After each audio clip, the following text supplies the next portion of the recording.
Hello and welcome to episode 143 of the Foundry Roundtable, the podcast exclusively covering the Foundry for Star Trek Online.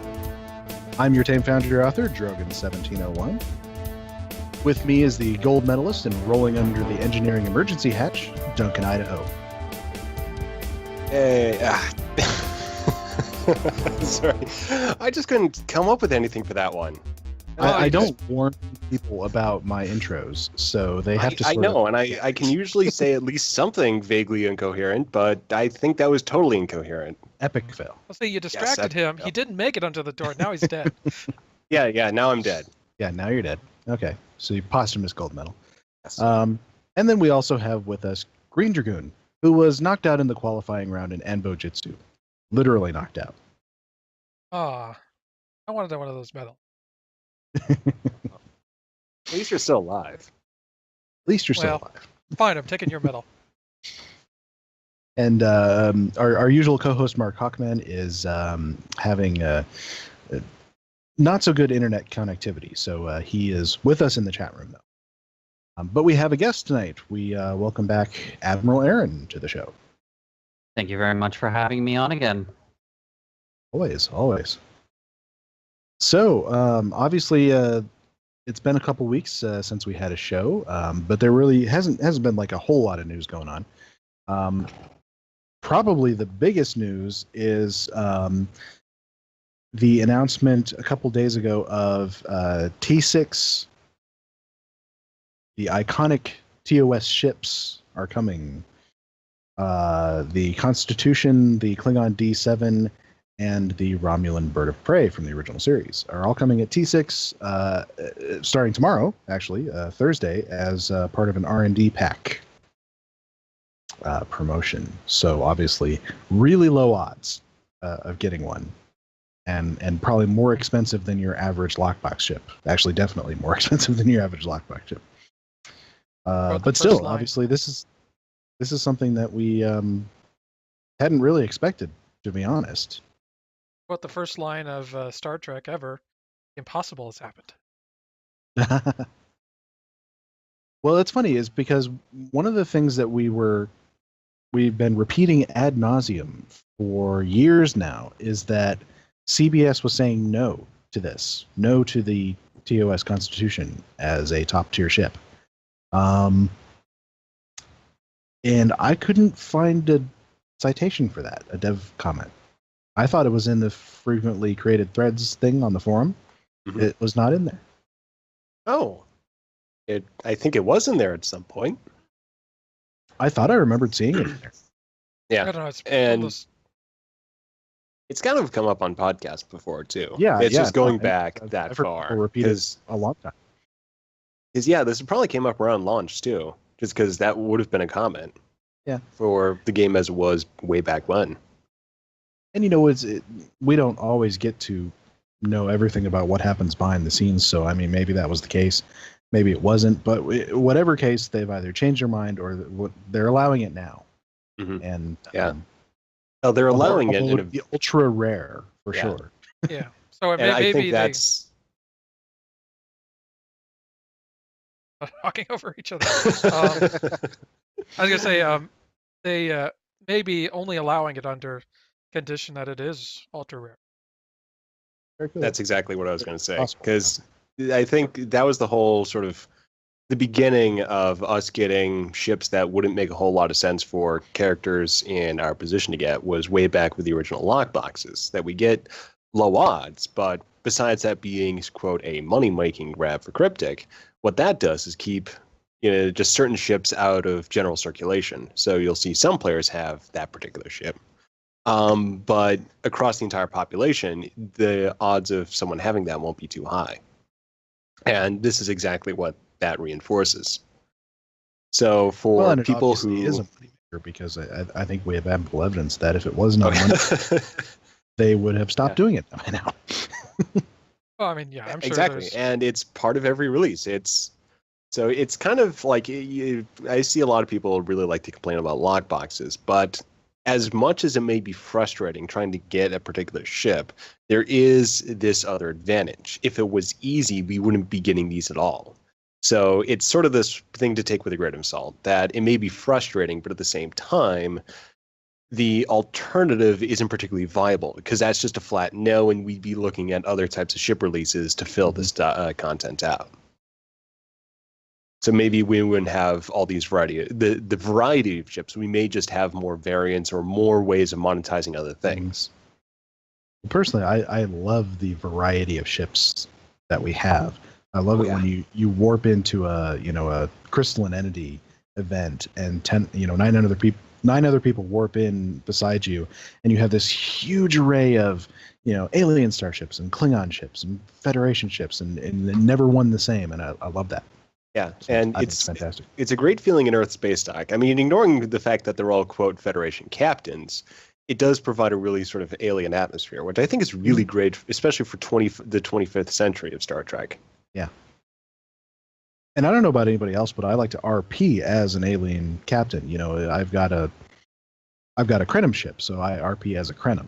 Even though he's a Starfleet captain as far as the game is concerned. I've got, let's just basically say the backstories to my characters are various. Like, I've got straightforward Federation, but like this one, technically aligned with the KDF, but if people have played my recent Starfleet security missions, like, wait a minute, isn't that the guy from the thing who is affiliated with the other people? Oh, okay. But yeah, I definitely do like to take the creative approach as well, because it does, especially if you have some characters who play it straight, it makes it a lot more interesting to have at least that one that goes a little bit off the wall, because that provides a huge new perspective on most of the mission content.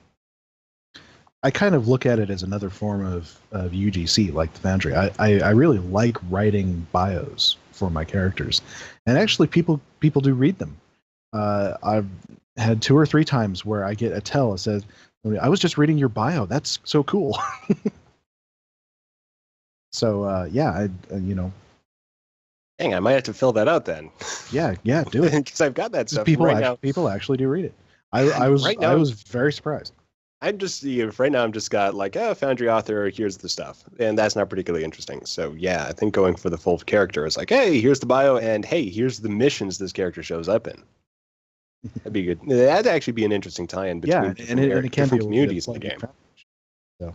Goko, I think it's time I hire you to do my bio. You can join the Admiral Aaron Foundry team.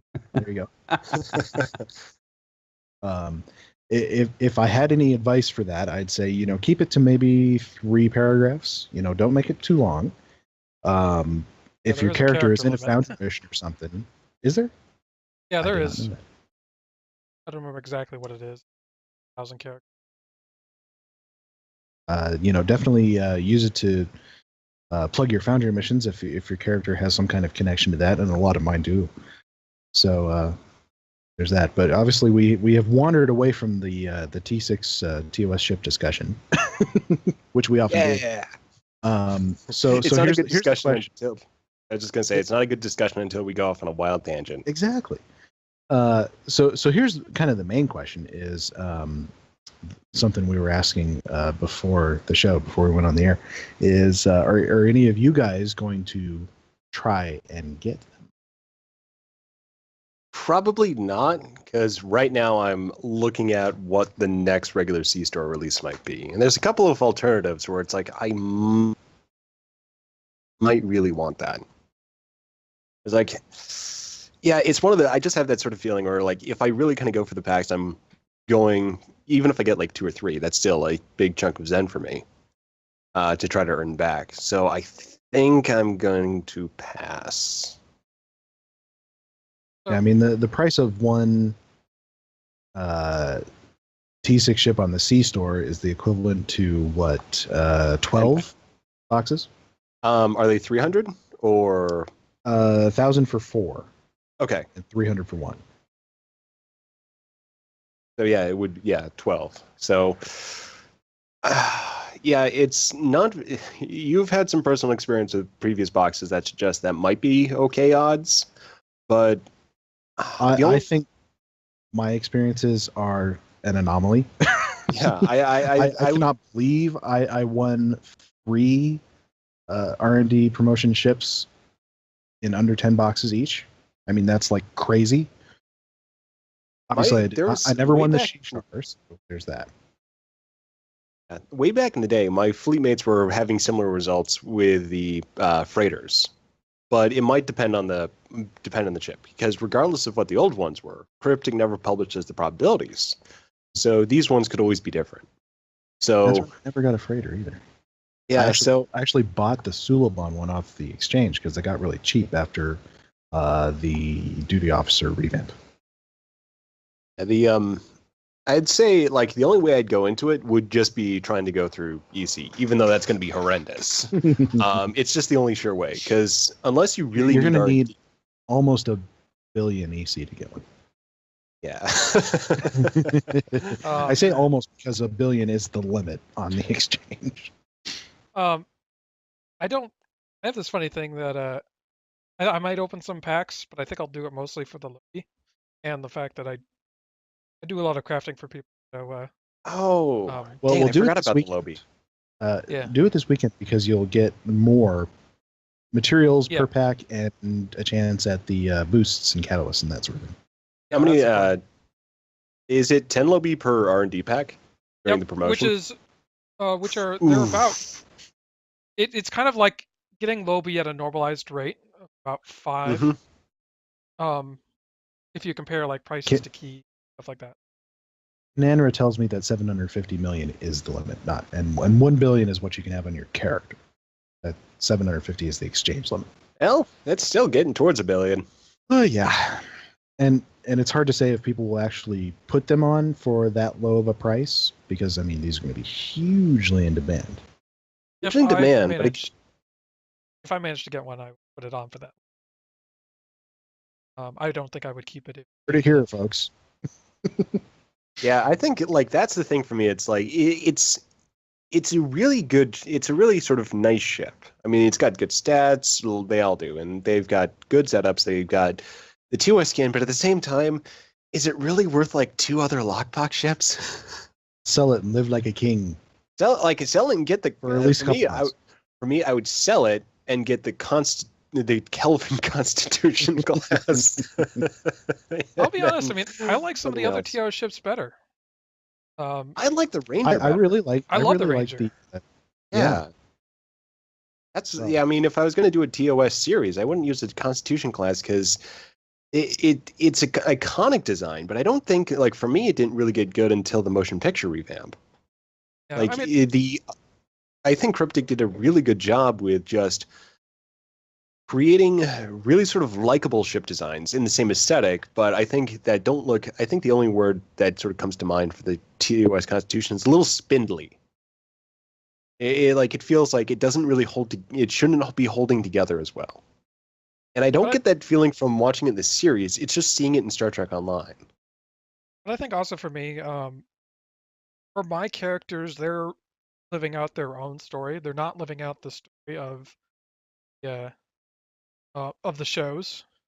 So I'm not trying to recreate the shows. I'm trying to differentiate them, if anything. So I don't tend to gravitate towards the iconic hero ships from the shows. Yeah. I always kind of want to have my characters to have their own take on it. Yeah, I've only gravitated towards the Sovereign class, but only because I use it as a Sovereign class in the 25th century. So it's like a 30-year-old ship, kind of rickety, kind of has that feeling of, it's not the top of the line ship. Every Starfleet's moving on to this, the Odyssey class. So it has a really interesting angle, but it's definitely like, I like the design, but I like it especially because of its place in the game right now. Not just because, well, I liked it in the movies. After the first Contact Day events and the giveaways that give out there, I really want to do an assimilated Sovereign. That got the Admiralty card for. I was really hoping they'd come out with this. Assimilated Excelsior, which turned out pretty cool, I think. And actually, I'm working on the. As soon as I get the last reputation done, so I can get the boost that'll give me Mark 13 Ultra Rare automatically, I'm going to get the assimilated set for my Vengeance. Oh, great. There's a That's scary gonna look, thought. Yeah. Or it might look silly, and I'll just turn off the. That ship is huge in game. Yeah. Next to my Odyssey, I'm like, I thought I'm supposed to have the biggest ship. I just Not no I more. just got one and I didn't open a single box. I got it just by selling keys and buying it off the exchange. Was thinking because I have enough Lobi to buy one. I was thinking about it, but I haven't made up my mind yet. But you always got to cool. think about, what's the next ship that might. I know. I've already delayed 3 times. I think with this one, it's like I would not be. I wouldn't have reservations about the current box because these are sort of cool, iconic ships, and they've got that interesting angle. So I think the next one we maybe be looking at since they've done this before, like a sphere builder box.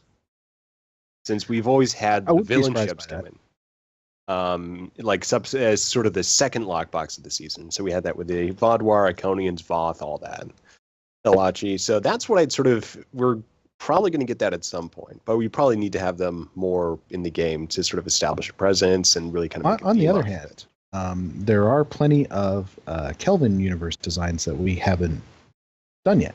Oh yeah, that's the Kelvin itself, the jellyfish. Could be a cool science vessel. Yeah, and the beyond the Kelvin, there was all the sort of miscellaneous background ships, at least in 2009. I would love to get like a C-store pack with those.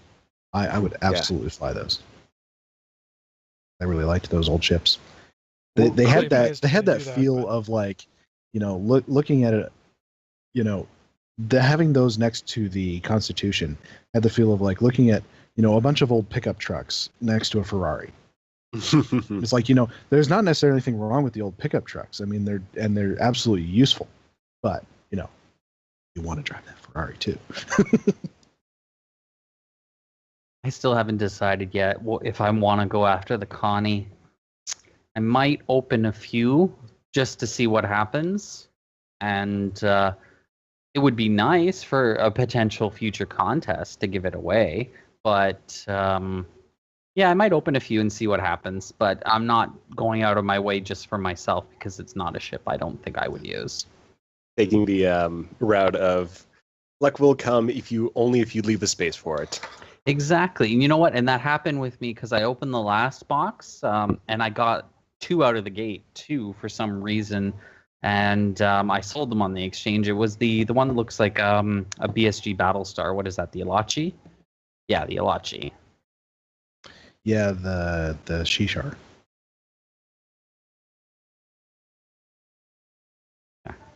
So I think I'll just let luck fall where it goes.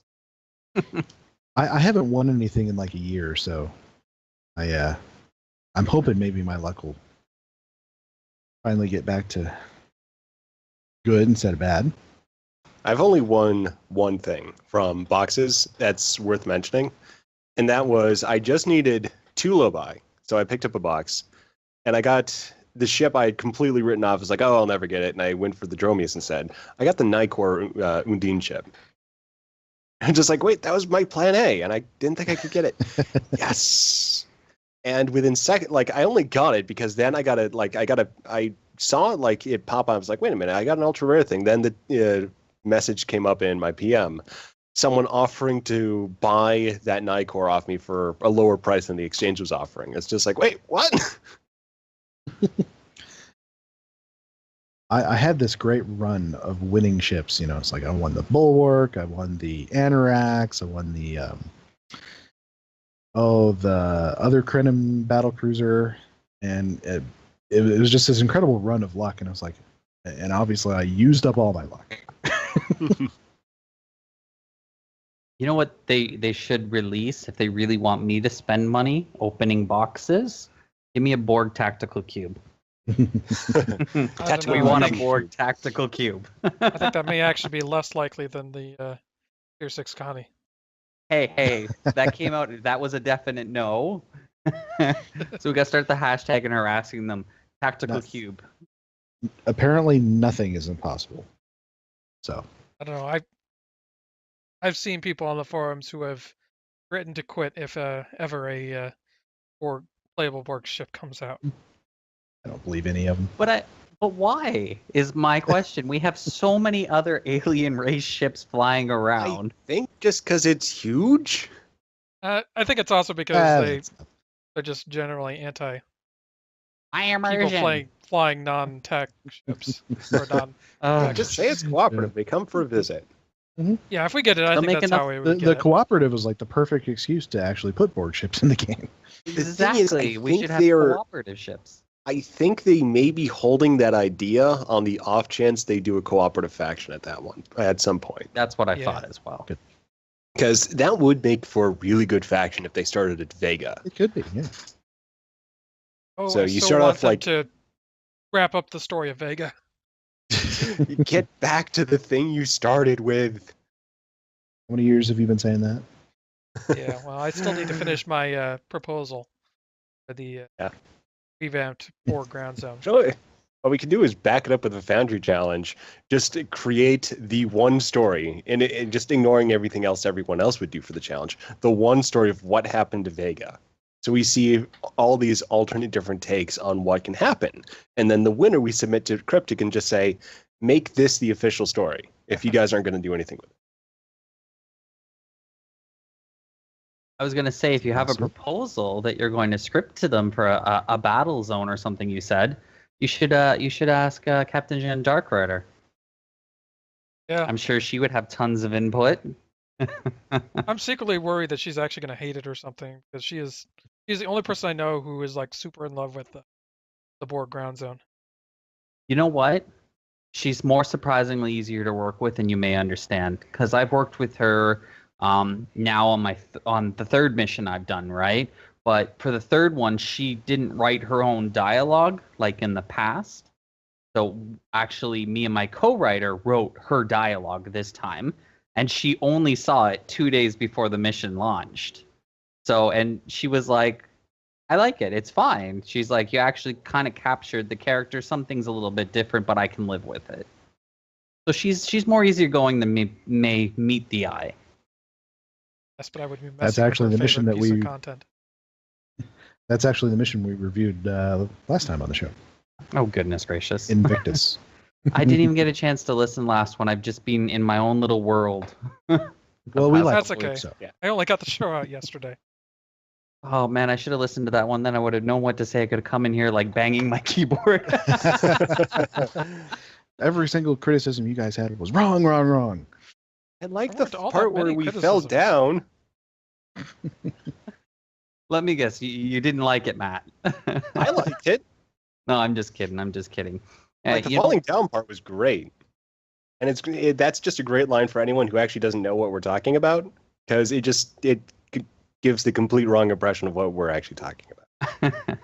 I actually think I now remember that, and it was pretty cool.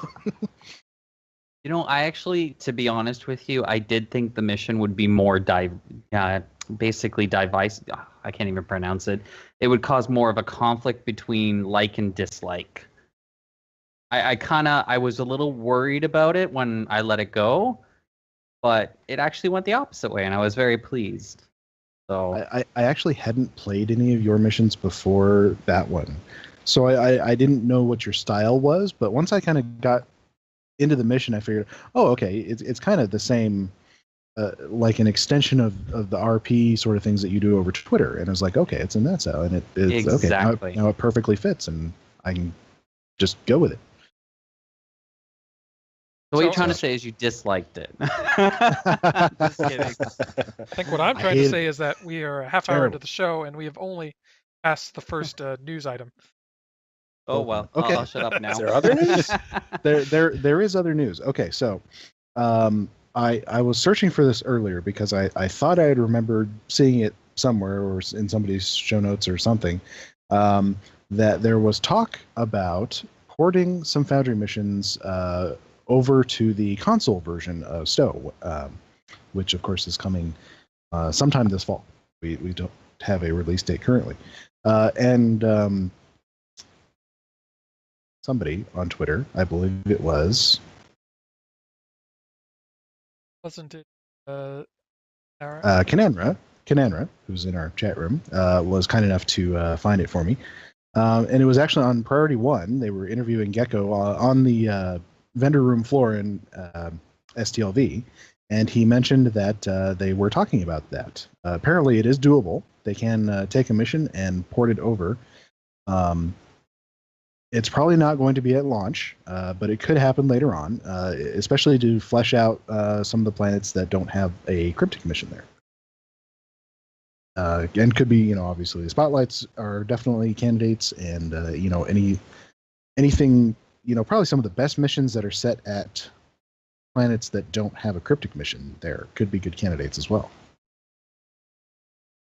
Some of the guys were talking about it on Twitter right as I was searching around for this, and so I think some of you were surprised that it could happen. They shot down that idea earlier. Yeah, because I think there were some devs that were saying, yeah, that's probably not going to... even when we're just talking about the idea specifically of porting over individual Foundry missions. Mm-hmm. Well, I think I probably know why they would say that, is because I think it would take some effort. I think they would have to work on each of these missions individually. I don't think they could do it automatically. It's not a, press one button and the process goes. I'm just remembering way back over data entry. Way back when when the Foundry was on Triple and they were kind of getting ready to put it on holodeck, they took 4 missions and ported them over and made them spotlights. They were locked off versions. You would never be able to edit them again. So I think it's probably going to be a similar process to that. Probably not exactly the same, but I'm not surprised to see that it would be doable. I'm also not surprised that he said not at launch. Yeah, I'm sure it's going to take all their efforts to get all of the cryptic content in. And actually, he said that they weren't going to do all of it for launch too. They're going to hold back some of it to release later. Well, that makes a lot of sense because there's a freaking lot of content. I'm trying to at least 7 reputation systems all at once. Ooh. How does a new player even process all that? Yeah, and just even going through all the mission content, that's still a really tall order. I still haven't done that on my AOI character.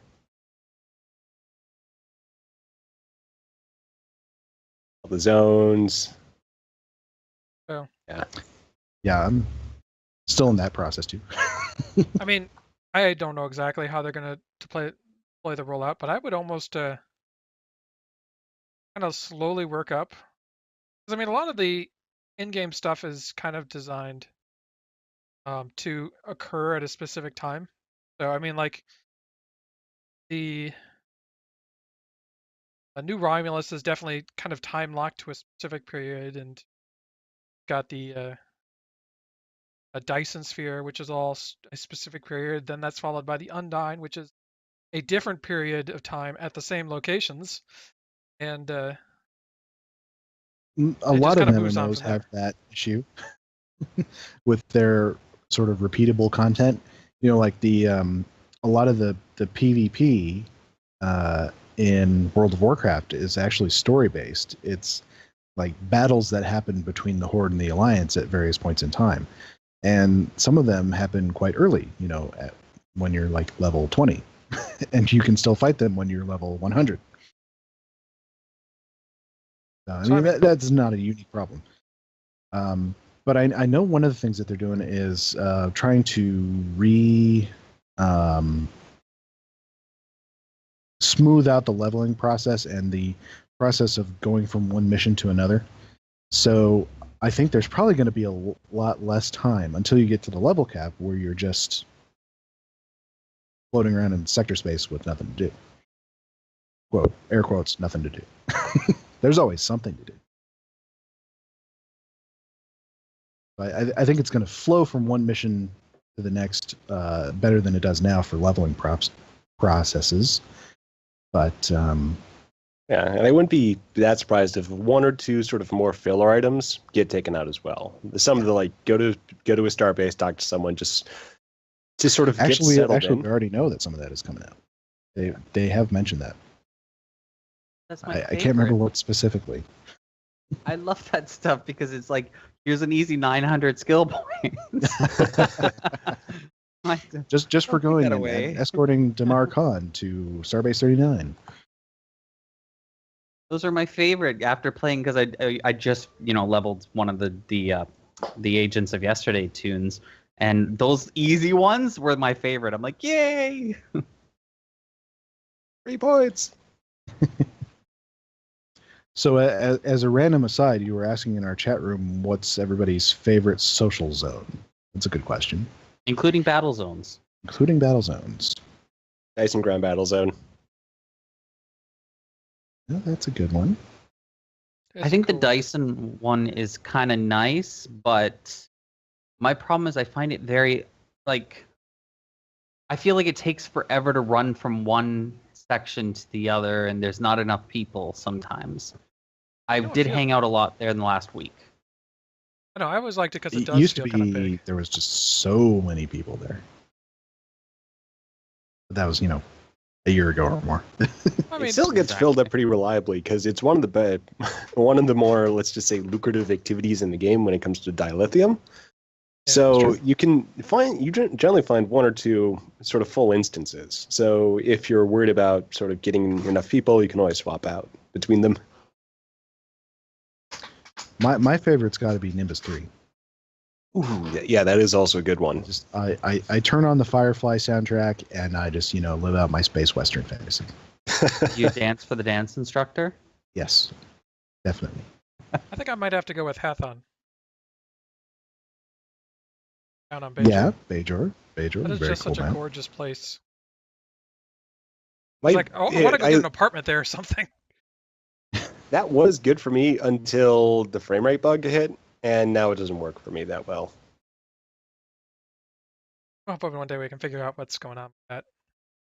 I just, unless Cryptic puts in a fix for something that they did in Season 10, I'm just going to have to get a new PC at some point. Yeah, that's an easy fix. I mean, Yeah, plunk down what, $3,000? Actually, for me, it'd just be getting more or less new motherboard and a new CPU. Because I think that's the key thing. Because I've replaced everything else variously over the years on this guy. So you don't have to go all out and buy gaming computers anymore because you can just replace parts willy-nilly.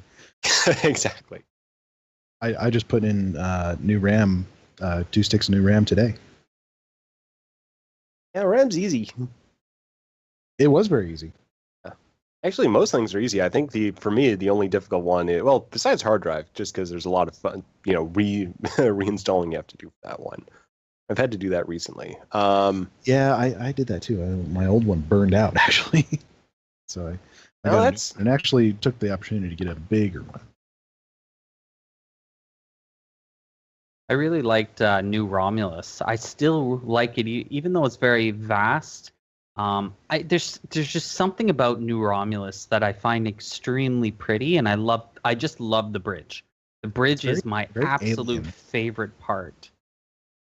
Definitely a very like cool that place to run around. I like that it looks nothing like anywhere you'd find on Earth.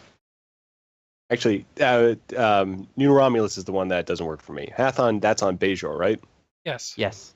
Oh, okay. I thought that was local name for New Romulus. No, Bajor's good, city. and that runs well for me.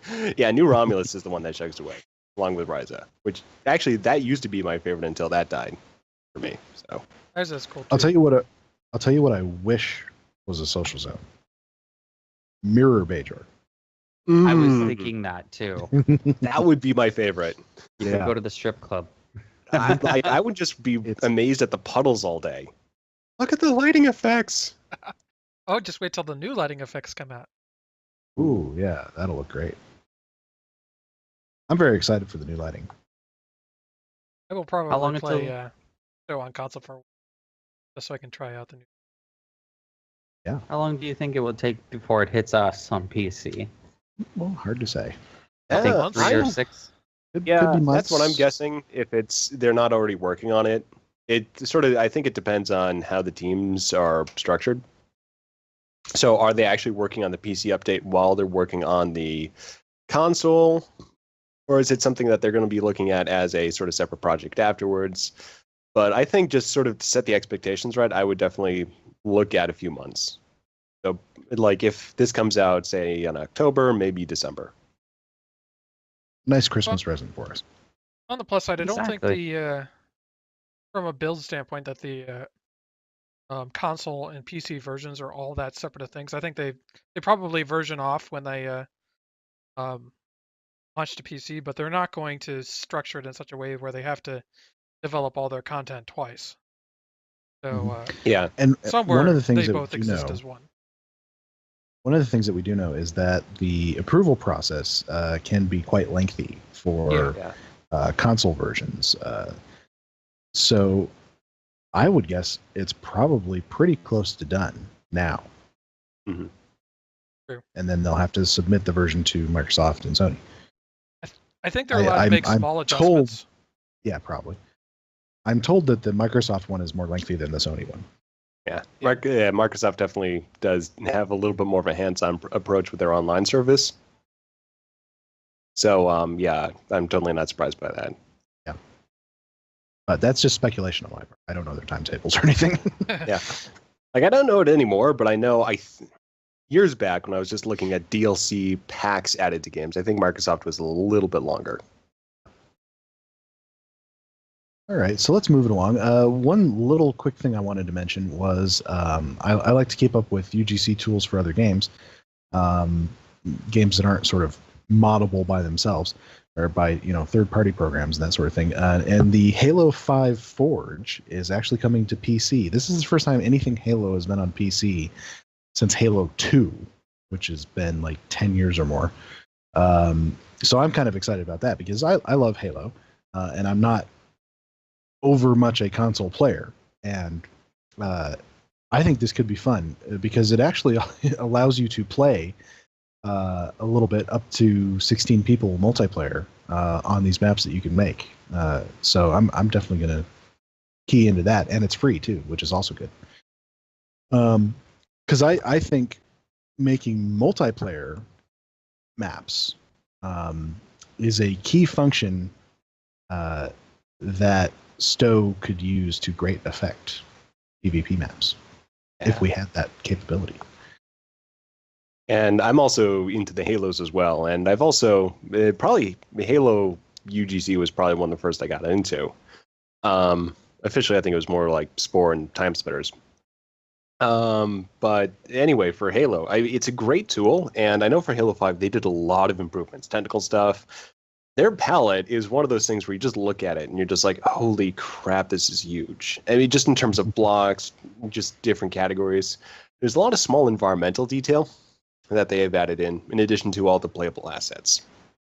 It's amazing the things that I've seen people do with it, too. And this is just the console version. I saw people make a map with like fully functioning pirate ships that can shoot at each other and drive around. Yeah, stuff like that. I saw one that was a very nicely rendered giant toilet, and it was an infection game where one team spawned in the bowl, and then the other team comes up in the pipe, and you try to have to sort of escape the pipe and all that. So there's so much flexibility with it. It's a great feature. I just think for what it was, I was able to use Halo 4's pretty well, to the extent that I was recreating most Extreme Elimination Challenge games in Halo, which was hilarious. But the most Extreme Elimination Challenge, for those who don't know, is the redubbed Japanese game show Takeshi's Castle. That used to be on, I think it was, I can't remember which channel, Spike. Or there we go. Anyway, though, but for Halo 5, it is a little more technical. So there is going to be a bit of a learning curve to get up to speed, regardless of what they do with the interface, just in how they handle objects and that sort of thing. You have a lot of options. But once you get those, you have a lot of capability to it as well. All right, let's move it along to what we've been working on. I can already tell you that I delved into the Foundry just a little bit because I needed to refamiliarize myself with one of my missions for a review that I'm going to be doing a little bit later on. So we'll just go right to, I'm sure, somebody who will be able to talk a lot. Duncan, what have you been working on? I would have been able to say I hadn't been working in the Foundry much until yesterday. And then I built a map, like almost completely. except for a little bit of detail. Surprisingly, I didn't hit the object limit with this one yet, so that just gives me a little bit of flexibility to sort of the finishing assets and polish. But yeah, I'm still working on my last pair of AEI missions, or at least the last ones that deal with current themes I've been working on for my previous ones, the big conclusion to everything. And what I've been working on is basically a sort of revisit to a type of structure you visit in Eons.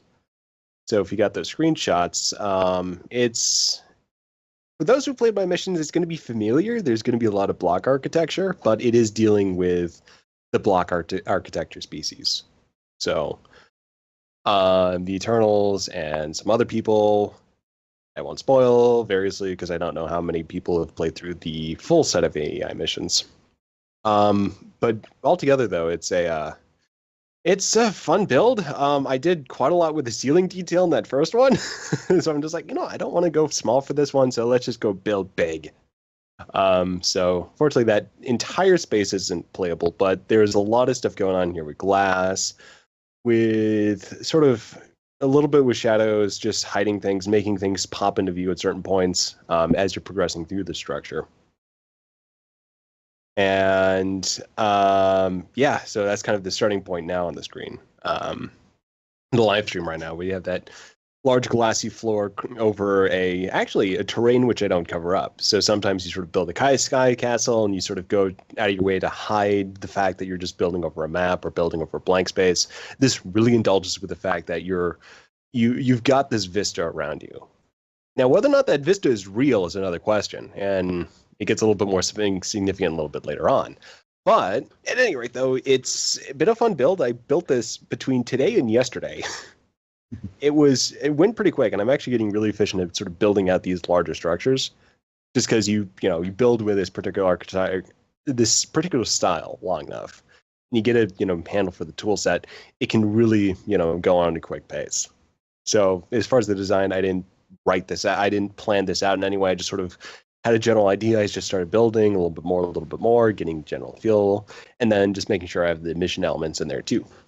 So writing is a bunch of it's in there, not the whole bar, but sort of the main mission high points are sort of in there.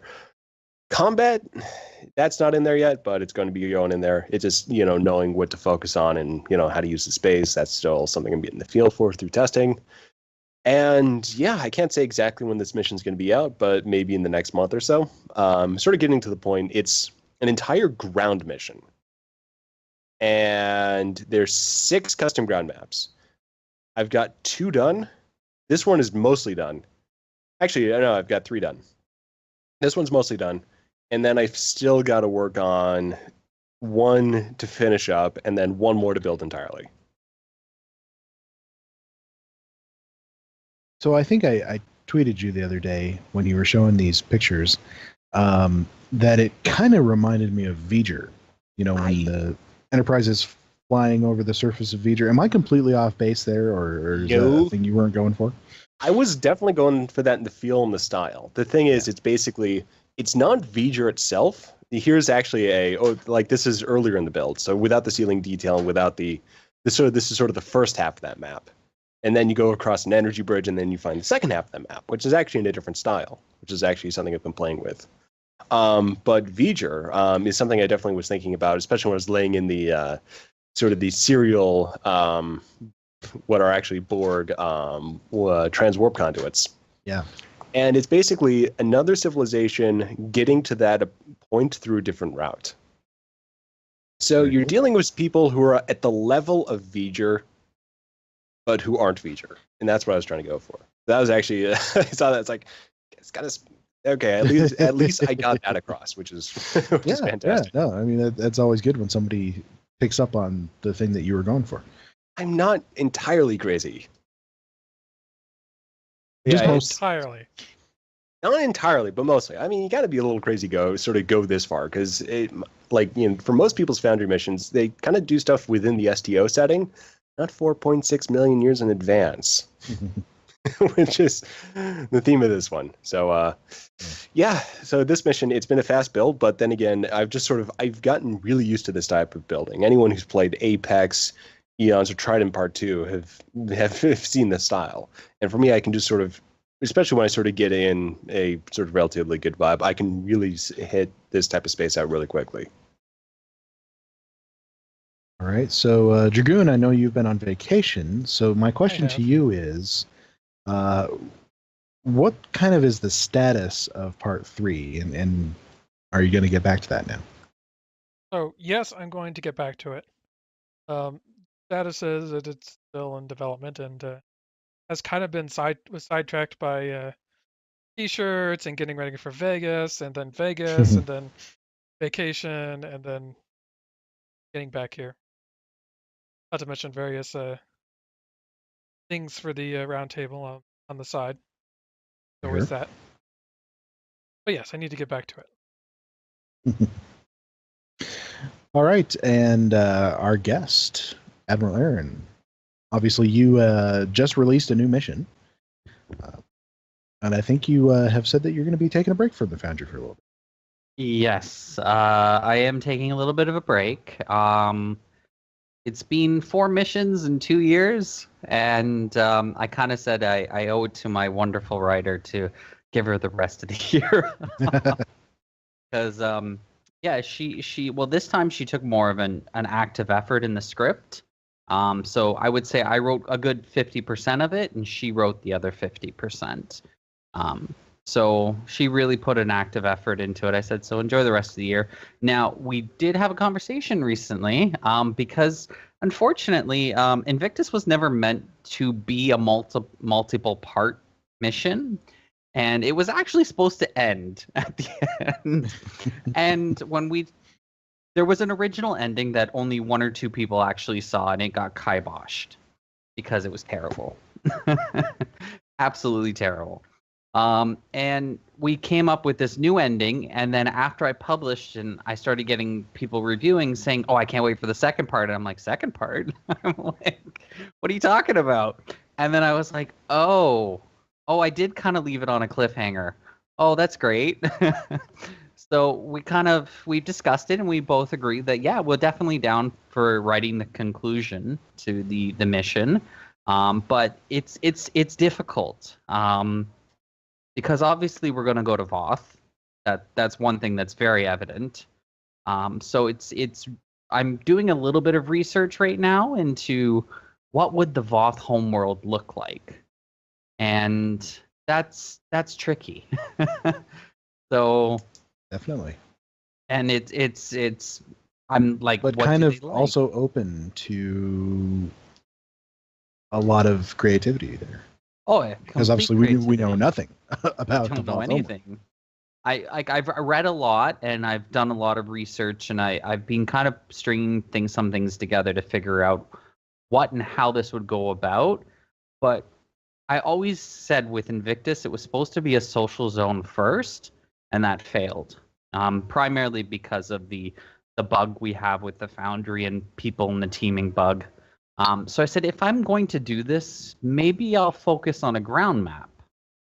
And if I focus on a ground map, then we might focus back on making a Voth social zone. So there's like millions of ideas up in my brain. What happens, we don't know. I just know I promised myself I wouldn't go into the Foundry to start building for at least a bit of time to let myself rest. You know, my first instinct when you say Voth homeworld is I think about, what was the habitat of that species of hadrosaur back in, 65 million years ago? And say maybe they'd find a planet that was like that. But they're technologically advanced. True. So that brings up a good buildings point. And, how built up would it be? Question. The way I personally go about doing that, I would sort of have a little bit of a contradiction there. So you'd expect something that's, basically at the same scale of their ships. I would go the other way. That they may build one way in space because they can, or at least their technology can. I've still got reservations on whose technology that actually is. But With the Voth homeworld, I'd actually kind of go the other route. I'd sort of make it a little bit more pastel or agricultural. And that's basically just sort of a very strong ethos in the Voth. That they basically have more of an ecological view of what should be a habitable zone. And then they do everything industrial in space. That's an interesting thought. True thought. I mean, The only thing There's so many different ways you could go with this. you Yeah. know, and it's a logical conclusion that they may still be herbivores. well, they eat bugs. In the in the Star Trek Voyager episode, they eat bugs, don't they? I'm pretty sure that's I what I don't saw know. them eating. There's a lot of I'm pretty variation. sure they were eating bugs. It was on a pole, and they were talking, and I think they like shot their tongue out and ate some bugs. I'm pretty confident I saw possible. that. It's very plausible that they've become omnivores in going to sentience, because Yeah. you do need a lot of protein. That's true. The amount of times I've watched that episode, you would think I would know that off by heart. I think I watched it in the last year, probably 15, 16 times, over and over again. Because it was like my only point of reference. It's the only canon source for Voth, right? Exactly. Now, the only thing is I wish in the Foundry we had female Voths.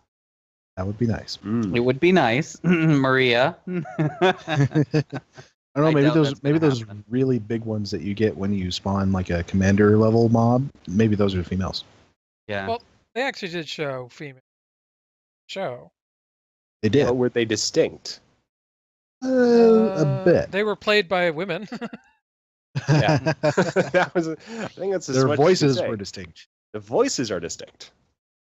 The makeup, I think it had some variation in it, but there were. I mean, you only saw a few Voths, so it's hard to tell if that was just normal variation between members of a species or if it was gender characteristics. I do not know. Very interesting. Alpha has failed But, me and not said anything. But apart from that concept that I have in the back of my mind, realistically, all I'm focusing on right now is kind of going in and like there hasn't been much to fix for me with Invictus, apart from fixing some big issues, which would require me to deconstruct the map, and I'm not game for that. But apart from that, going in there, like certain people have had some minor issues with it, getting stuck and not realizing that they have to deactivate the holodeck first. That's been one of them, and I've gone back and I've kind of fixed that, so now it's more evident that you actually have to do that. So it's little things like that I've gone in and done. So apart from that, I'm really not doing much. Duncan seems to be the master builder. I've been the master builder because of what I've done over the last 2 days. Been trying to take it slow. Sometimes you get in that groove and you just knock out this incredibly complicated, huge build in a time that astonishes even you. Yeah, and that's kind of how this one's been going. It's been sort of fits and spurts where it's like, I build a whole lot, and then I just sort of polish it up and don't work on a whole lot. Then I sort of let it go, and then I come back and, I've got a crazy new idea, and I've built a whole new set on top of that. When we were doing Photonomy, I procrastinated for a long, long time on that project. And then I was like, I better make some progress on this so I can show the guys so that they actually think I'm working. And then I built that entire set of the Starfleet Intelligence headquarters in a day. Wow. And that's a max object limit and building limit map. So And a very three-dimensional structure, too. Yeah. I mean, I had been thinking about it beforehand of how I was going to do that, but I hadn't actually created the map yet. So obviously, people who are involved in that project will probably think I'm a jerk now that I've revealed that, but it happens. I'm a bit of a procrastinator, but I also can cram like nobody's business. Yeah, how you, Duncan, do what you do, I don't know. Because when I built Club Invictus and I built that entire Starbase Invictus, that map, I swear that took me about 2 months. I've definitely had ones that have taken me that long too, so I know how it goes. The missions Eons and Apex both were completed in their entirety in 3.5 weeks. Not like together, so but separately as 2 different projects.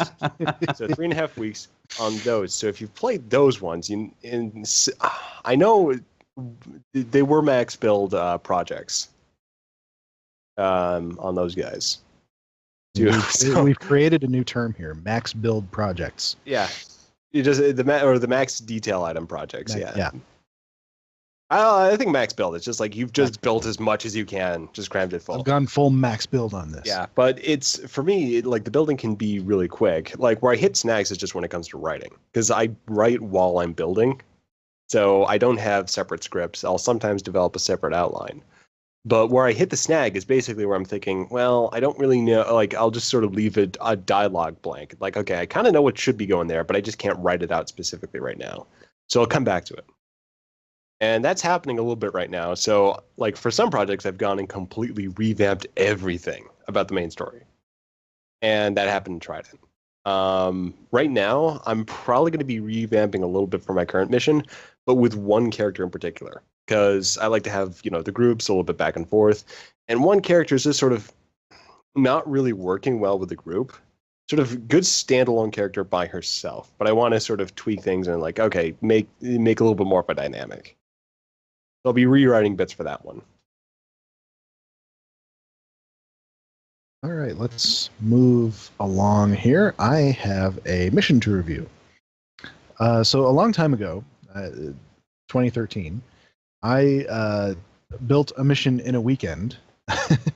and it was not a max build situation. It was pretty much use default maps and with very little modification to them and write as you go sort of thing. And I built it as part of a little 3-mission series that I was trying to keep them sort of small and a little bit less ambitious, and for a specific purpose. I was going to try and tell the story of these kind of TOS era battles that were participated in by the 3 original Klingons. These are all ones that have been mentioned on the shows, usually DS9, with Core telling stories and that sort of thing. And they had only been mentioned, they hadn't really ever been seen. So the first one I tried was the Battle of Klach to kill Brakt, which, of course, Core is, when you first meet him on Deep Space Nine, he's reenacting this battle on the holodeck. And you don't know anything about it other than it's a great victory over the Romulans.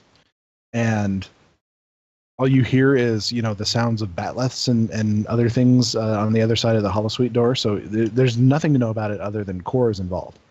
So it was all open to interpretation.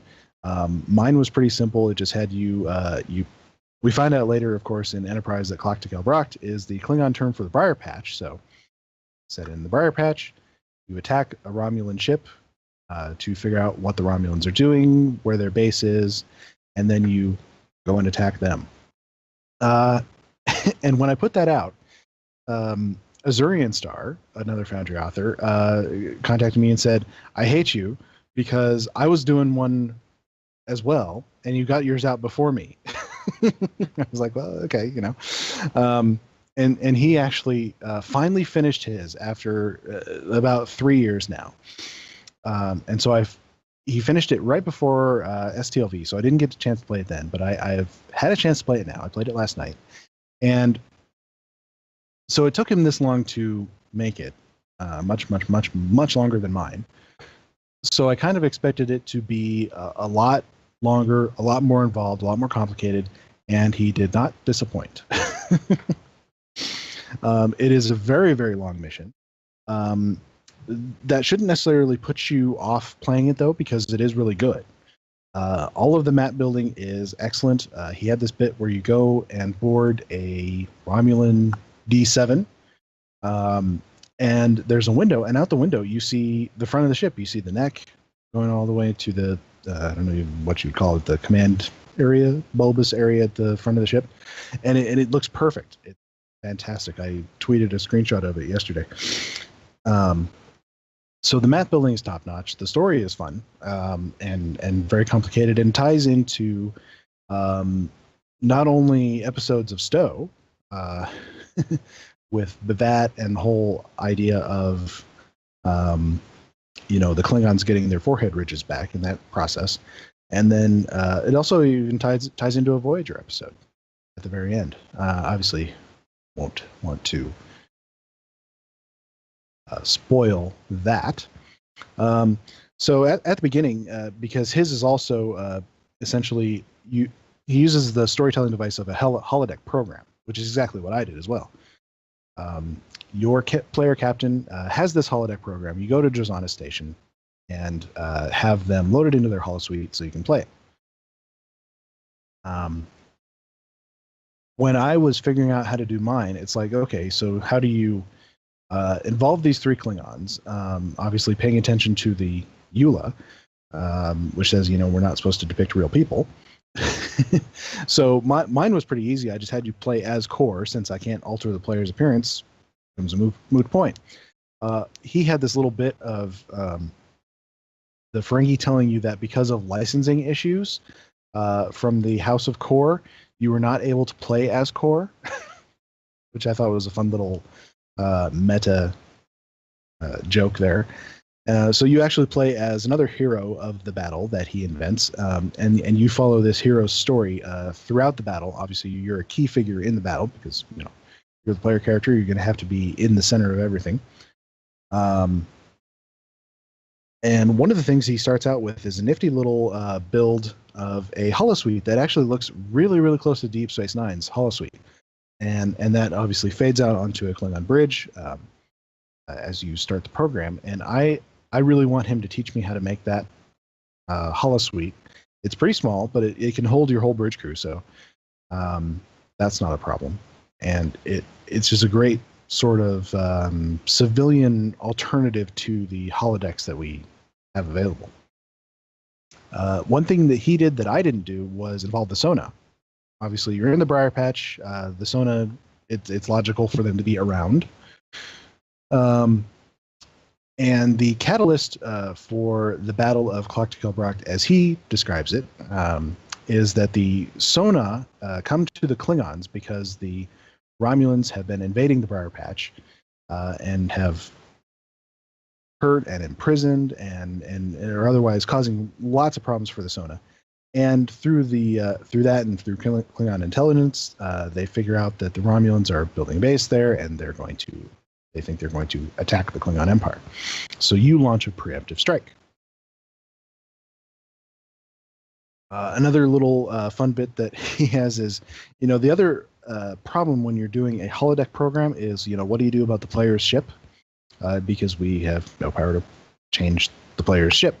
So what he has you do is, there's a bit where you're about to go to a space map. So he has you, your player captain, essentially edit the holodeck program to reflect his player ship. I thought that was a nifty little way to get around it. Now, I say the mission is long, and it is, but there is a lot of optional dialogue. A lot of it, historical references or further details on all the things that you're experiencing. But, as we say a lot on the show, we really like the optional dialogue. And the nice thing of optional dialogue is you can skip it if you want. You may get a little bit less out of the mission, but that's okay. As long as the optional dialogue isn't vital, then you're good. One thing that I thought was going to happen is, as I got into the Briar Patch space map, the nebula effect appeared, and I thought, oh god, he's going to make me fly around in the nebula effect for a long time. But actually, there was just a little bit, so that's good. The nebula effect is problematic. It can be very, very, very, very, very annoying. Or if used in small doses, it can be okay. But one thing that I would recommend when you're using the nebula effect in space, if you have a objective that you want the player to go somewhere, what you really need to do is, because the nebula effect also obscures the minimap, so make sure that you use an interact object so that they can scan for it. So that'll tell them where to go. Let's see here. He had a great, as I mentioned, the interior D7 map. One thing that I noticed about this mission is that the objectives that appear in the objective window on the right side of the screen were more like almost chapter titles rather than descriptive objectives of telling you what to do. I would not recommend that approach because sometimes when you're going along and an NPC tells you to do something and the objective may be a fair bit away, you're walking around for a while and you've completely forgotten at that point what that NPC told you what to do. What you want in that situation is to be able to look over to the right-hand side menu and see, oh, okay, I need to go to do something in such and such room. So I think descriptive objectives is something that will be helpful to the player. One thing that I noticed is that there were quite a number of humorous beats throughout this. Obviously, this is a very combat-heavy mission. It's about a battle. That's natural. But there's a few little bits of humor. Like you go into this big underground Romulan base, which is a fantastic map, and you encounter this thing. It's one of the little Borg nodes, and it's there, and it gives you an option to smash it. And if you smash it, a whole bunch of other maintenance drones, which are the same little Borg node, come out and attack you. So it's like you're being attacked by Roombas, essentially. One thing that he had in this mission that I thought was really good, he had a multi-stage boss fight. So he had the head Romulan. You finally get to attack him, and he starts out with, I believe he reskinned a Voth mech mob, probably the captain mob, and you fight that, and then he regenerates or something into, and he uses different captain level mob and then a different captain level mob, and that was a really neat way to do a boss fight because we don't have access to real bosses, real sort of boss NPCs. And so our boss fights can, if you just use one captain mob, it can feel a little anticlimactic because it's just over real quick.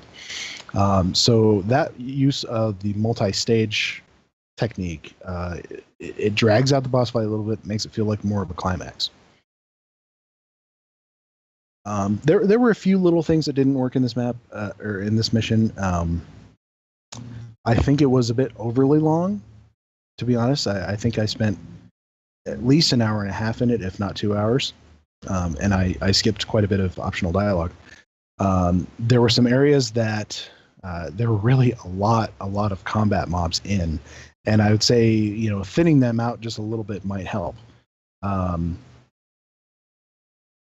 There were also some really cool optional paths at the very end, where you could take an elevator and do a frontal assault. You could go through air vents and get around some of them. I chose to do the frontal assault.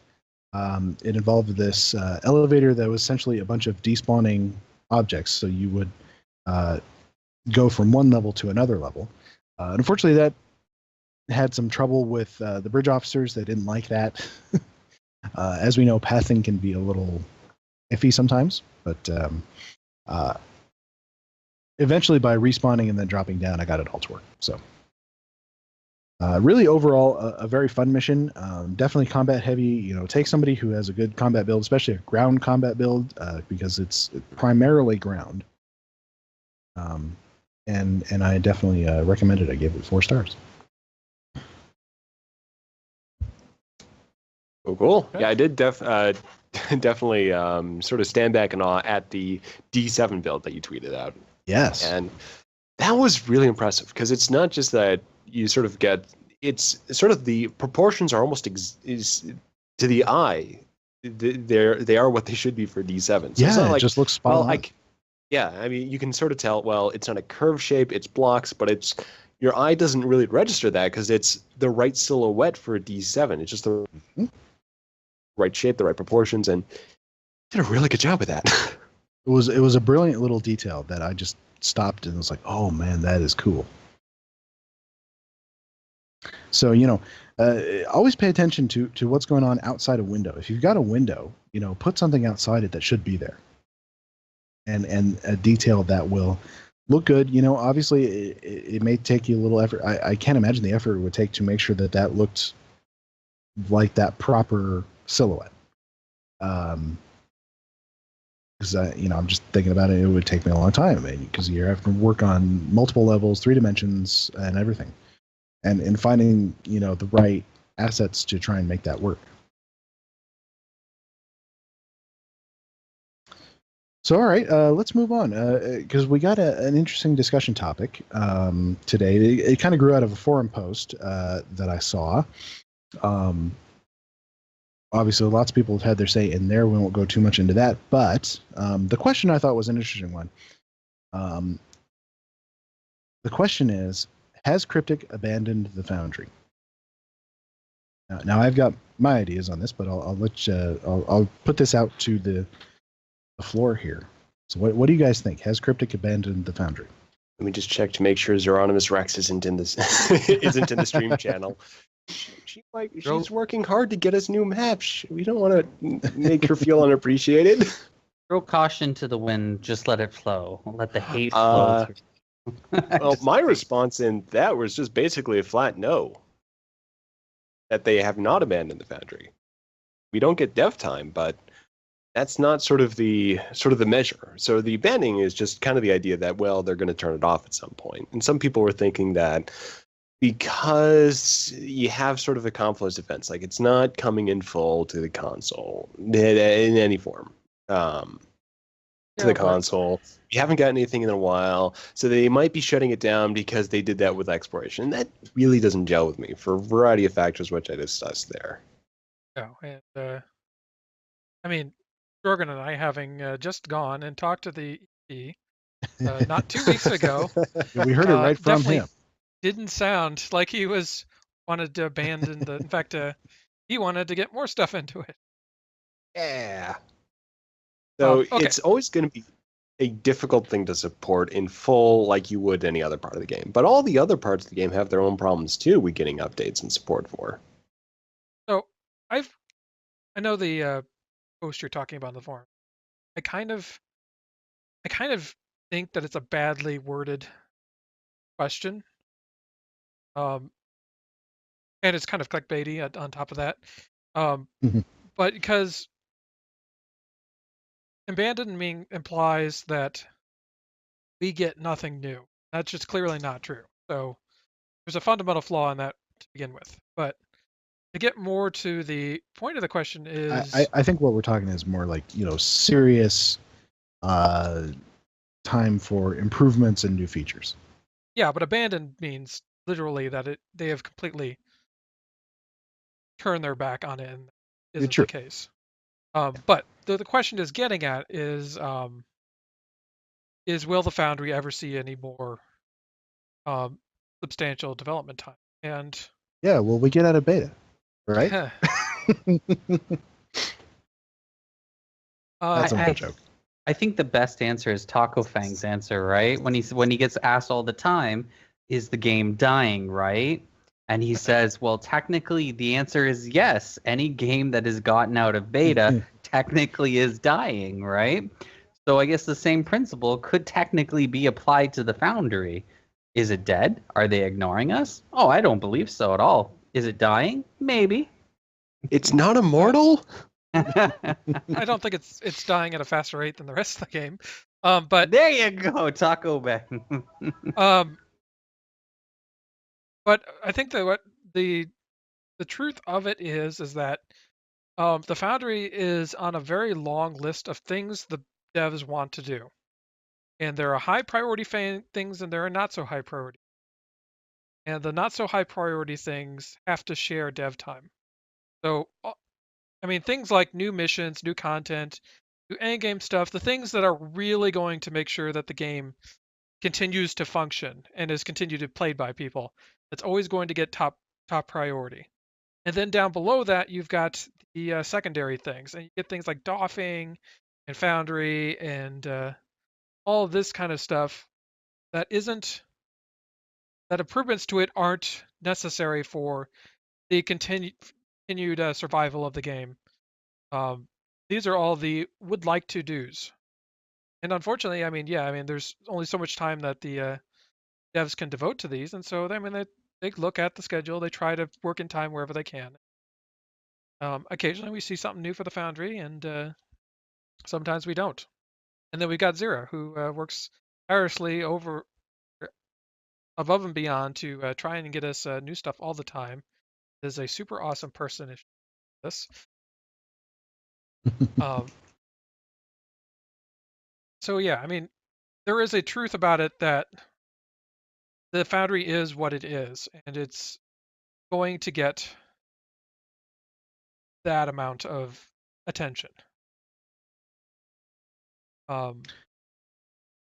know there's a lot of people that wish the Foundry was a greater emphasis, but as I say, and there's actually people out there who wish the Foundry was non-existent.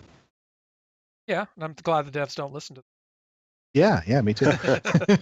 Yeah. But there is that other side of it. You know, there's people who wish they could turn off the top 3 notification in there. They don't want the Foundry. They don't want to see it. They don't want to play it. There's a little triangle. If you click the triangle, the top 3 goes away. But I mean, it's he minimized. did talk to Salami Inferno, and he did say that top 3 did bring in more players, people playing Foundry missions. So yeah. Well, I'm not advocating getting rid of it. Well, I'm just saying, like it's one of. Go ahead. Okay, I'll take it. Go for it. I was just going to say it. Like for the people who don't want to see the Foundry top 3 system, there is that accommodation. So unless you just have an existential dislike for the fact that the Foundry exists, there's not too much to complain about. That we have cool toys to work with. I've met a couple of people who might have such a existential dislike, but I think they in general just kind of don't like all fan fiction. It's obviously not a view that we share here, but yeah. So I was thinking about this question earlier today, and I was thinking of I have this project at my own work. We have this little office that's off our main newsroom. It used to be used as an office by people who don't work here anymore. You know, people who were doing work for our whole company rather than my paper specifically. So it was good that they had a little office that was separate. Right now we use it as storage room. But I had this idea that, you know, what we really should do is turn it into like a file room. We should clean it up. There's a whole bunch of crap in it right now. When you clean it up, get some good filing cabinets, you know, maybe a desk. Make sure that there's, you know, walking space. You could actually go sit down in there and look up something if you wanted to, or, you know, you could have it be a quiet space where 2 people could talk. The problem in doing this is that it would take a little money to make sure, you know, to get all those file cabinets and that sort of thing. I could, and it would take some time to clean it out and to get it exactly like I want it. Now, I don't, at the moment, feel like I have the time to do that. It's something I'd still like to do, but I don't have the time to do it. Does that mean I have abandoned that project? Well, it probably looks to others like I have, because I've told people about this idea, and there's been no progress on it. So it probably looks to others like I've abandoned that idea, but in my head I haven't. So, and it kind of looks the same, whether I've abandoned it or not. It looks the same to an outside person. So that's kind of where I feel the Foundry is. It's something, I'm sure there's things that they would like to be able to do to it, but they may not have the time. Obviously, it takes staff time, and that staff time equals money. And at a certain point, we may get to a point where it said, okay, yeah, we do have the time to do this now. And we'll do, you know, we'll check off X feature that we want added. But until that point, it's going to probably look to the outside world like, yeah, maybe they have abandoned it. I think that brings up a good point, because perception, a lot of people take perception at its face value, right? And I think that's where a lot of us authors come into play. And I've been an advocate since day one for social media and pushing and pushing and pushing that envelope to get my name out there, to get my missions out there, to get my message across, right? The contests, right? Because sometimes, yeah, the Foundry can look from an outside as if it's dead. And I said this to somebody on Facebook that said, oh, I guess the Foundry's dead. And I was like, what do you mean? Admiral Aaron just published a major mission and has a contest. I don't think it's dead. And I've said that before. It's not dead, right? There's certain things right now, their focus is elsewhere, right? Their focus is on revamping the game for console, right? Their focus has been on the AOE. It's been on all that kind of content, right? And I've always believed 100% as a Foundry author that we make the content between content. And I don't think they'll kill it, because when there is that lapse in gameplay, one of us comes out with something spectacular, right? And the things that they have killed, essentially the exploration, they're things that they don't particularly like. They didn't particularly like the exploration system. It was something that was back from launch. I don't think it ever turned out the way they really wanted it to. It was kind of probably wasn't failed projects. Yeah, and it was essentially something that they thought was bringing down the game. They don't think that about the Foundry. We know that. We've asked them. They like the Foundry. They like seeing what we do. What I think maybe people's perception of the reason why they feel this way is because they took the rewards away, right? Mm-hmm. Yeah. And I've actually seen that in my comments, right? Hey, this mission was too long for very little reward. I'm like, okay, well, I have no control over that, right? I got that exact review, like almost verbatim, this last week on Gemini. So they're just like, I can't do anything about that.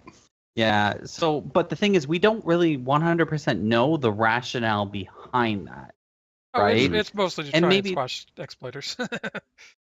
And that's what I thought. But at the same time, it could also be maybe there's a Foundry reputation it works, right? Maybe you don't know. What right? we were told, I think, at the time was that they were examining Foundry rewards and they had some ideas about it, and that wrapper, the mission wrapper, was something that they were doing away with because they had other ideas.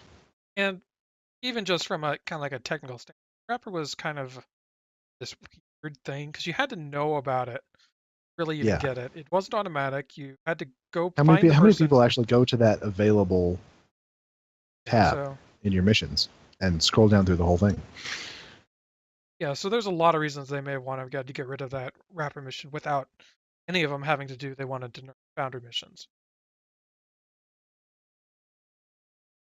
We do know that they did have some time on the dev schedule for the Foundry before AOI, but that got pushed back. Yeah, and looking at all the stuff they've been doing since then, I can see why. Yeah. Like, console version does seem to take a lot of effort. And I almost have the feeling that Agents Yesterday was sort of made later. They decided to do that later than they usually decide to do things. And so maybe there's a bit more of a crunch to get it done. I mean, and there's also the fact that it's entirely possible that Cryptic came to them and said, hey, what do you think about it porting STO to console? And they were like, yes. I mean, yes. Definitely yes.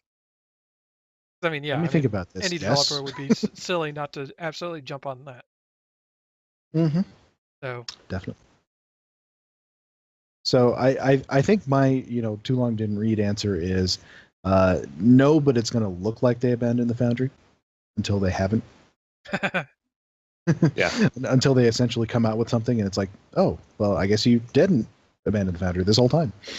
That's right. I abandoned part 3 until I didn't. Exactly. But it also, I can see where the other thing, like one of the major things I think we've left out of this conversation is spotlights, right? We haven't seen a spotlight in how many months? 6 months? 7 months? We should be getting one. We're working on one. I keep seeing your post, Duncan. I wonder, was it actually something that was promised? I did. Well, we said in the announcement for the challenge that we're going to be spotlighting these missions, and I don't know how Captain Hunter feels about his, but Apex is ready to go to be spotlighted. It just needs someone to hit the switch. So was it something actually Cryptic promised, or was it something that the Foundry community promised? It's something that I worked out with Trendy and Zero. Okay, And I didn't really know. And I did poke them. I think there's some things that are unclear between PW and Cryptic at the moment, and I'm trying to work this out. So there's things that are going on behind the scenes there. Okay. But we're making progress on getting at least one other spotlight. And again, I don't know about Captain Hunter. I can't speak for him, but Apex is right now in perfectly polished shape. It's been submitted, so we should, that's the one thing I'd like to see a little bit more of, is just a little bit more of that high profile community involvement. Because one of the things that people can sort of lose track of is the Foundry. Because if they don't specifically look for new missions on Twitter, on Facebook, the forums, or even just in the new tab, what you can go to is basically enter the situation where you can just develop a blind spot to it. So in the news channel, just having Foundry events, not only just our winners, but also when we start voting, when we're actually coming up with ideas, throwing collaboration projects out there. That's something I'd like to see, and it doesn't require a huge lot of dev time because it's all just in the BR. So one of the things I think we're dealing with a little bit different situation as far as the community manager goes. A long time ago we had Brandon, who was very, very into the Foundry. He loved doing spotlights. He loved doing Foundry challenges, and now we've had a succession of new people who do not have that focus. And, they're focused on other things, and that's only natural, really. Every different community manager is going to have their own pet projects, their own things that they like to do. Smirk had what did he really like to do? He really liked to do the screenshot challenges, I think, right? He was also big into live streams. The live stream is what I picked up a lot on. So he liked to do live streams. Yeah. And me. Trendy has done a little bit of that, but she's got other things she's got to do, and I think the position has also changed over time a little bit too.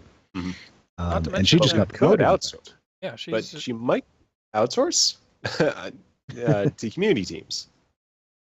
And they also just put up actually, I think it's Cryptic itself and not PWE, put up a job post for a community manager with STO experience. You know who'd be excellent at that? Desperate Trill. Or you, for one. Me, I'm Canadian. I think Loot would, if they opened it up to Canadians, Loot would kick my butt. Loot Critter would kick my butt. Yes. So. But in any case, I think that's, we just got to go with what we got. Yeah. That there are things beyond our control, and there are things that I think the community can step up and do. We can't necessarily make a mission a spotlight, but we can help promote missions. We can't do necessarily quote official challenges, but we can do challenges. You've done contests, Aaron. We just finished one of ours. These are things that we can do and should do. Anyway, I think we've settled that issue rather well. So let's move on. I want to talk a little bit about a little game I've been playing called No Man's Sky. It's getting a ton of negative press. Basically all centered around, whether the game company that built it overpromised and underdelivered. Well, that's as maybe. I didn't go all out crazy with the hype or anything. I watched a couple trailers, I read a couple articles, and I was like, that looks cool. And so I bought it when it came out. And then, so I've been playing it, and actually I quite enjoy it. It's not really my usual cup of tea as far as games go. It's very unstructured. You're basically set loose in the universe, and you can go anywhere and visit any planet you come across, jump to any star system, go through black holes. You can explore. You just go straight down to a planet and explore.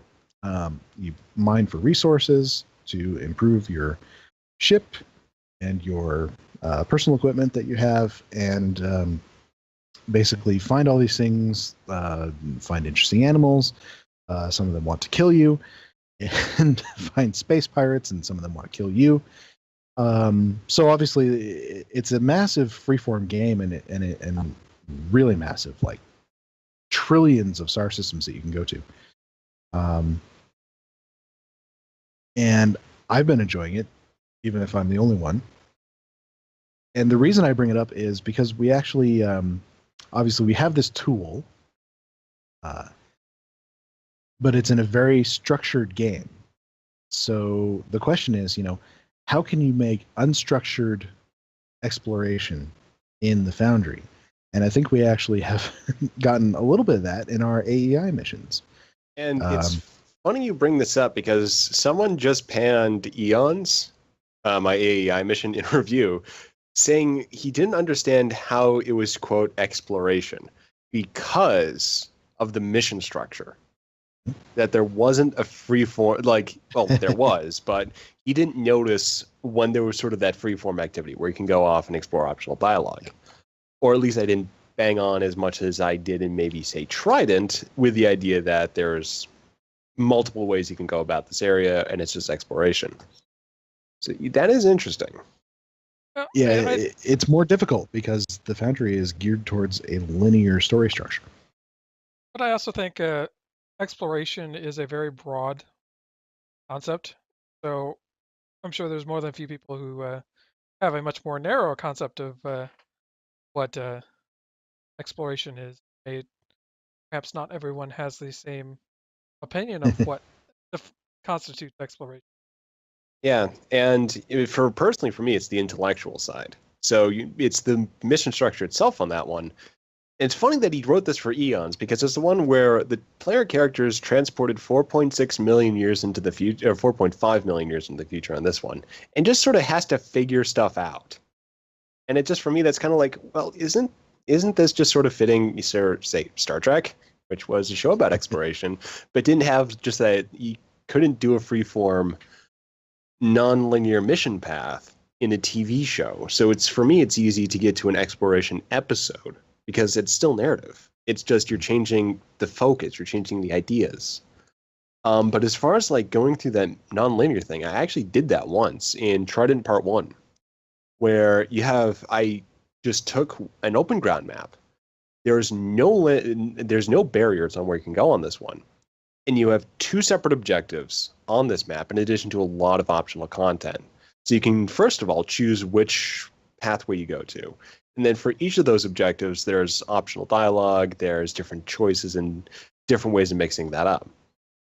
And there's ways of expanding it further, but there's sort of you have to sort of keep building out and building out. And it does get pretty hard to scale at a certain point, because at a certain level, you're making sort of multiple missions within one area to accommodate the fact that you can go all these different directions.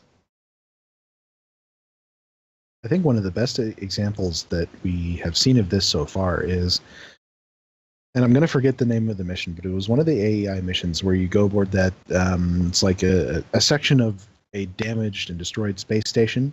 In silence. Basically, in silence, okay. And you have multiple levels that you can explore, and you can basically go off in any direction and explore this sort of eerily silent, derelict space station. And I thought that was fantastic. It was that illusion of free form, even though, of course, it was within still our limits that we have. And then there was a little bit of that as well on, I believe, Pax's mission, where you go down to the planet and it's, you got the heat waves and you're exploring the desert city. Yep. The spiders.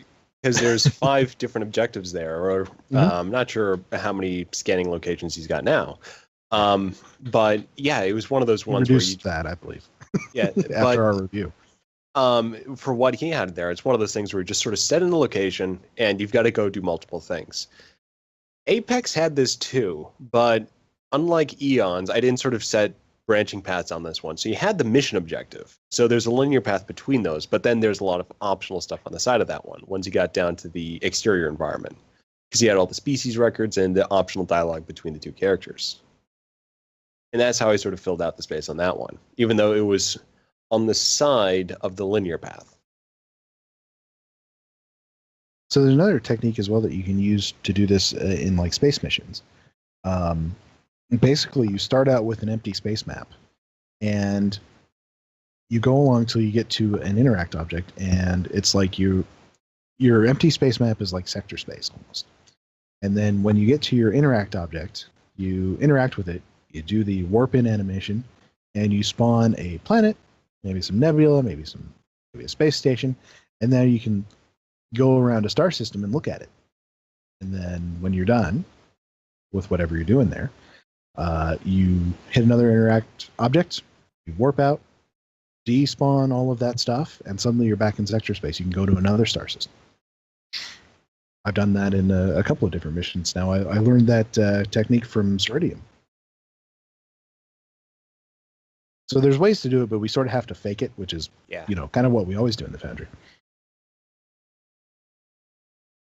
But it can be used to great effect, I think, and make it fun and make it feel like exploration. Yeah, because I think I hit that more in Trident, because the reviews on Trident Part 1 range from pretty good to holy crap, exploration in a Star Trek game. So it's sort of, you definitely have to play with the mechanisms, but I think the core thing is to always sort of remember the emotional side, because that's what people are going to take away from it. So in addition to the fact of going through these locations, just getting the right feel and the right tone, I think that's going to be because the sort of where it really hits in. I always say that exploration was never really what Star Trek was about. Star Trek was about, and actually I heard this from somebody at STLV, and I believe it was one of the Enterprise actors who said it was essentially about teamwork. It was about a group of people coming together to solve a problem. At its very core, that's what it was, and that's what it was since TOS. And so as long as you keep that, I think, in your exploration-themed mission, I think it'll turn out good. Exploration is the thing that they did between the episodes. Yeah. It's the thing that always got interrupted. And it was super boring. Because it was always about problem solving, so exploration was the thing that caused the problems. Exploration is the 2 years the Excelsior spent charting gaseous phenomenon before Cronus exploded. Yeah, that'd be super hilarious. They put in this exploration system, and is like just this flying around, cataloging all of these very boring things, and just doing that repeatedly. Some Vulcan brings you tea.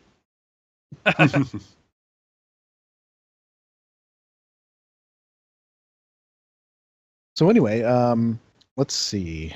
I have an idea for a Foundry activity, but I think we will save that for another time. Any of you guys have any discussion topics you want to bring up?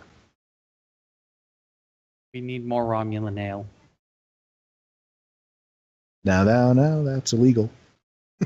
Not in my universe. Or is it these days? I was going to say, if we're in an alliance with the Romulan Republic. Yeah. What if you are just a member of the Romulan Republic? So is it Romulan ale if you don't brew it on Romulus? Ooh, because Romulus is gone. Like champagne is only champagne if it comes from the Champagne region. We need more new Romulus ale.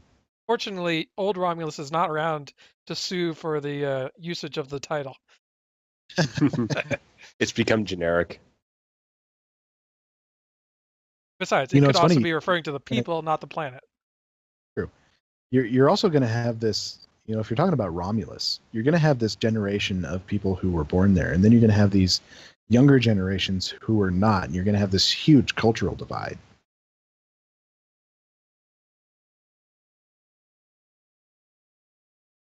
And dead silence. Well, I was thinking about that because I've actually thought about that a little bit with my Romulan character in Star Trek Online, where it's like, well, younger, not necessarily deeply connected to the old Romulan tradition, which is part of the reason why I justified that character going to the Republic. So it's maybe just a kid when Romulus exploded, living most of his life in other circumstances, variously. And then that just really brings another just completely different perspective on what you can really make out of the Romulan faction. So I just didn't go completely to the sort of no connection at all.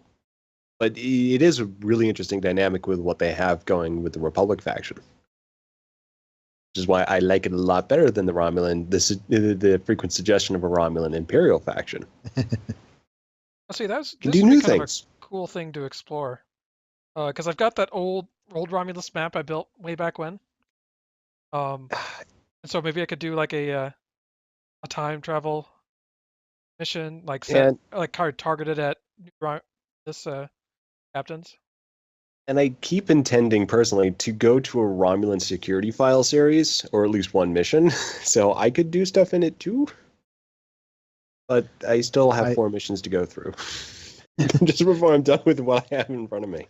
I only ever entered a few of the competitions, the Foundry challenges back in the day, but one of them I did enter was the Mirror Romulan one, where he challenged us to figure out, what are the Romulans like in the Mirror universe. So I actually took you to Romulus in the Mirror universe because I figured it was still there, and then I destroyed it.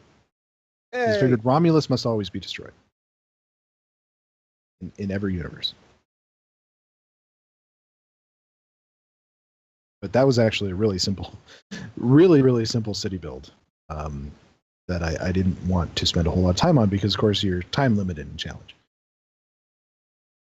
I think yours, Dragoon, was a ton better, for sure.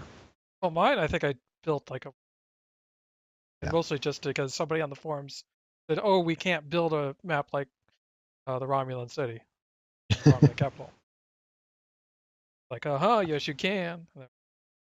Built a map for no reason. Yes, you can, and he built a map. Well, let's see. We've got patch notes up for tomorrow. Nothing earth-shattering, I think. I think the only thing that applies for what we're doing right now is that we can now use eye patches with the Klingon Kelvin helmet. That's what kind of struck out with me. Mm-hmm. Well, I think a lot of number of the devs are going to. Was it the New York Star Trek convention? At least some, yeah. There's also and actually some of them have been in Germany for Gamescom. Yeah. Well, that which actually they had their console version working there apparently. I've seen pictures and stuff of people playing it. They had a nice big booth and everything. PWE did. And then I think there might be a presence at one in Seattle here sometime soon. What I'm hearing. So if you are looking for, like a convention code, perhaps, obviously there are some places that you can get some. Yeah. Plus, I believe, in the past, and I don't know if they still want to do this, but in the past, if you sent them a selfie or something from a convention, they would send you a code. But don't quote me on that. They may not still want to be doing it. Brandy was still saying she'd do it. Yeah, try PMing her on the forums or on Twitter or something. All right. So anyway, I kind of feel like we came back from STLV and that's sort of a cutoff of sorts, and now we're in a new section, like a new season. We've had our season finale. Now we've had our season premiere. Now we're into the new season. So, I want to take suggestions from people out there. What do they want to see us talk about? What should we cover? What subjects? What things should appear on our tutorial series as well. We've got one more episode to do on our sort of full example mission build, and that'll be sort of how to end the mission, how to publish it. But beyond that, what are still publishing through what we've already. Yeah, we still got a few. We still got a few to go there, but once that part of it's done, what are the specialized subjects that people would want us to go in depth on for more foundational Foundry episodes? So we'll include that as a community question in our show notes, and we'll continue monitoring the forums for interesting topics to talk about and Reddit and other social media. But I think for now we will end our episode here for the evening. One quick add-on to that last comment before we completely sign off. Do we want to open that up also to ideas for future challenges? Yes, absolutely. Nothing that 'Cause says I we know can't have people- two community questions. I just wanted to make sure that we wanted to sort of have a public discussion on that one and didn't say settle on idea already. Well, obviously a lot of people, instantly go to the idea of a TOS Foundry challenge. I think we sort of were thinking, yes, but let's find some interesting angle to do on a TOS challenge. So we definitely want to take suggestions for that, and then for challenges in the future, because we definitely want to keep doing those. That was fun. We had good participation as well. All right, Dragoon, why don't you put up our contact info? Okay. We can be reached by email at foundryroundtable@live.com. We are also on Twitter at Foundry Roundtab. Dragoon can be reached at Dragoon1701. Duncan can be reached at Gorgonops_SSF. Mark can be reached at Markhawkman. I, of course, can be reached at Greendragoon. And Admiral Aaron, what can people reach you at? They can reach me at STOAdmiralAaron. All right, well, we will say good night. Good night. Good night.